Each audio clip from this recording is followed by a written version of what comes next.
Welcome to super fast English academy. दोस्तों, आप सभी का बहुत बहुत स्वागत है हमारे चैनल पर। और इस वीडियो में मैं आपके लिए कंटिन्यू कर रहा हूं एएसएससी, एयरफोर्स, एनडीए और नेवी की सीरीज को। इससे पहले जो भी 48 39 जो भी मैंने करवा दिए पार्ट, वो उनको आप देख लीजिएगा। ये इसका नेक्स्ट पार्ट है जो बचे हुए क्वेश्चंस थे। आपने उस पार्ट को बहुत सहयोग दिया, बहुत प्यार किया। इसी तरह से आप ज़्यादा से ज़्यादा वीडियोस को ज़्यादा से ज़्यादा लोगों तक शेयर करें, ये आपकी जिम्मेदारी है। बाकी पढ़ाने का काम मेरी जिम्मेदारी है। यदि आप नए हैं तो आप चैनल को सब्सक्राइब कर लीजिएगा। मैं क्वेश्चन रखता हूं, he put across his ideas to the minister. समझो कि पुट अक्रॉस एक इडियम, और इसका मतलब है कि इसका मतलब क्या होता है। देखो, पुट अक्रॉस का इन सब का आपको मतलब समझना है। पुट अक्रॉस का मतलब होता है अपने जो भी आपकी राय है, जो भी आपके आइडियाज हैं, उनको किसी के सामने रखना, वो भी इफेक्टिवली। तो इसका मतलब इफेक्टिवली कन्वेड, तो ये हो जाएगा इफेक्टिवली कन्वेड। इसमें राइट आंसर हो जाएगा। आगे देखो, Zords and I are neighbors, but we don't see eye to eye with each other। मतलब जॉर्ज और मैं ना नेवर्स तो हैं, लेकिन हम एक दूसरे की तरफ किसी कभी नहीं देखते, मतलब ईच अदर। अब ये समझना है कि आई टू आई का मतलब क्या होता है। आंख में आंख, आई टू आई का मतलब होता है, देखो उल्टा कितना है, कि आंख में आंख मिलाना या फिर किसी से सहमत होना। तो ये अग्री हो जाएगा। तो यहाँ पर क्या हो जाएगा, फिलहाल में आंसर हो जाएगा ये अग्री वाला हो जाएगा, जो ऐसा सीने दे रखा है। आगे देखिए, the question of unemployment is the hard nut to crack. यानी कि जो अनएम्प्लॉयमेंट यानी बेरोजगारी का जो क्वेश्चन है ना, वो बहुत ज्यादा भाई डिफिकल्ट। तो ये कह जाएगा डिफिकल्ट टास्क हो जाएगा, बहुत ज्यादा डिफिकल्ट टास्क है। यस और नो, तो कठिन काम हो गया, तो ये डिफिकल्ट टास्क हो गया। बहुत सिंपल है। देखो, यदि आप रेगुलर वीडियोस को देखते हो, रेगुलर आप प्रैक्टिस करते हो, मतलब भले ही आप वीडियो मत देखो यार, लेकिन आप प्रैक्टिस करते हो ना, तो ये चीजें बहुत नॉर्मल होती हैं, बार बार वही चीजें आती हैं। आगे देखो, the rat race among the leaders is revolting. Rat race का मतलब क्या होता है, चूहों की दौड़। चूहों की दौड़ से मतलब क्या होगा, मतलब हो जाएगा fierce competition for the power. मतलब कोई भी कंपटीशन जो प्रतियोगिता है, वो शक्ति प्राप्त करने के लिए एक तरह से चूहों की तरह दौड़ लगा रहे हैं, मतलब अंधी दौड़ कर रहे हैं वो। ठीक है, समझ में आ जाएगा, मतलब डी वाला एकदम सही हो जाएगा। आगे देखो, पीपल बर dropping like flies in the intense heat. अब इस मतलब समझिएगा, ड्रॉपिंग लाइक फ्लाइज का मतलब क्या होता है। देखिए, ड्रॉपिंग लाइक फ्लाइज का मतलब होता है कि बड़ी संख्या में हताहत होना।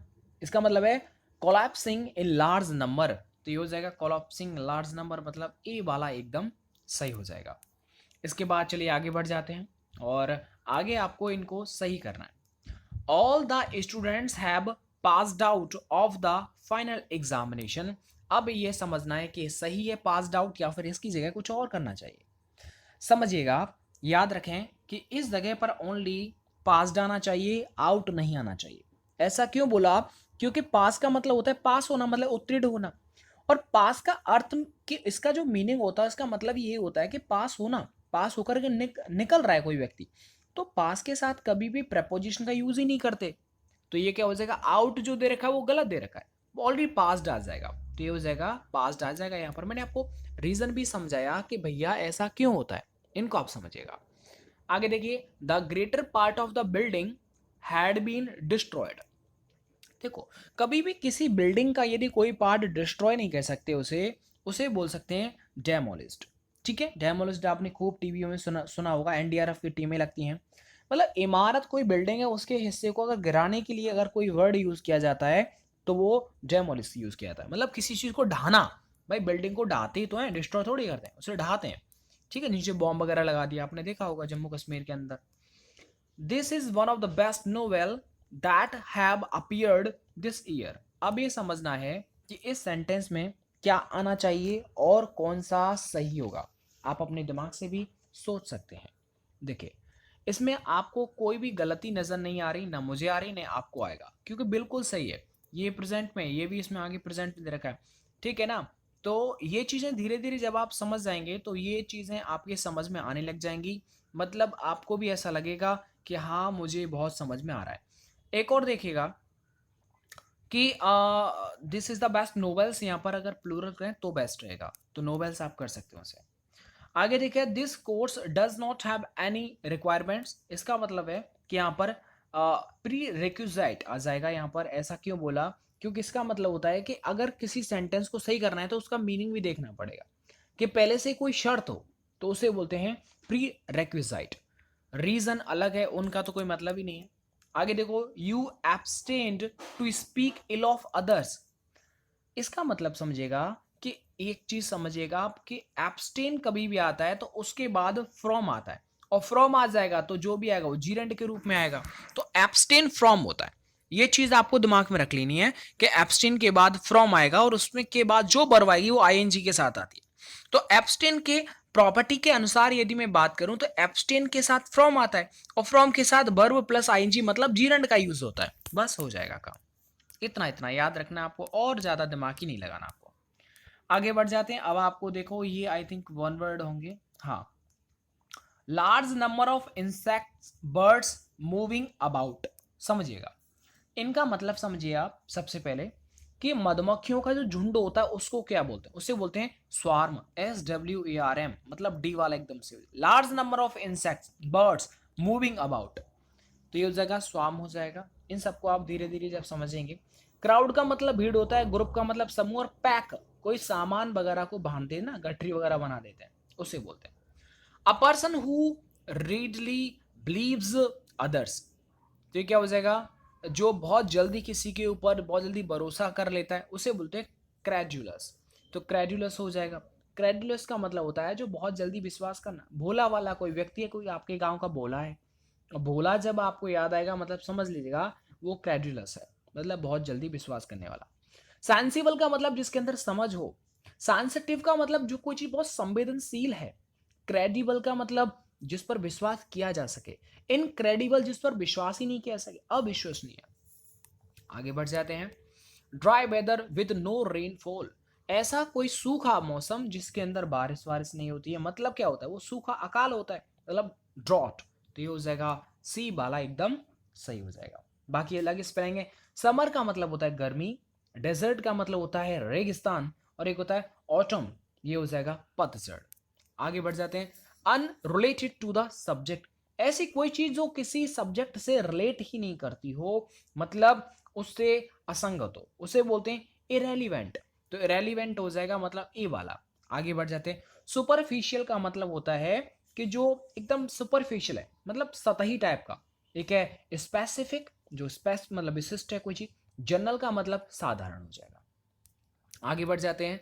Complete change of form, complete change, जैसे कोई फॉर्म है उसका कंप्लीट बदलाव हो गया, उसे बोलते हैं ट्रांसफॉर्मेशन। काया पलट हो गई किसी की, ठीक है ना, तो ये हो जाएगा ट्रांसफॉर्मेशन, मतलब सी वाला हो जाएगा। चलिएगा आगे बढ़ जाते हैं। अब ये सारी स्पेलिंग्स हैं जो आपको अच्छे से समझ लेनी है, मतलब चारों में से सही कौन सी स्पेलिंग है, इन पर आपको मेहनत करनी पड़ेगी। अगर आपने मेहनत नहीं किया मतलब आपकी गाड़ी गलत रास्ते में चली जाएगी, मतलब अच्छा स्कोर आप नहीं कर पाएंगे। आगे देखो, इसमें लिखा हुआ है सक्यूट्स।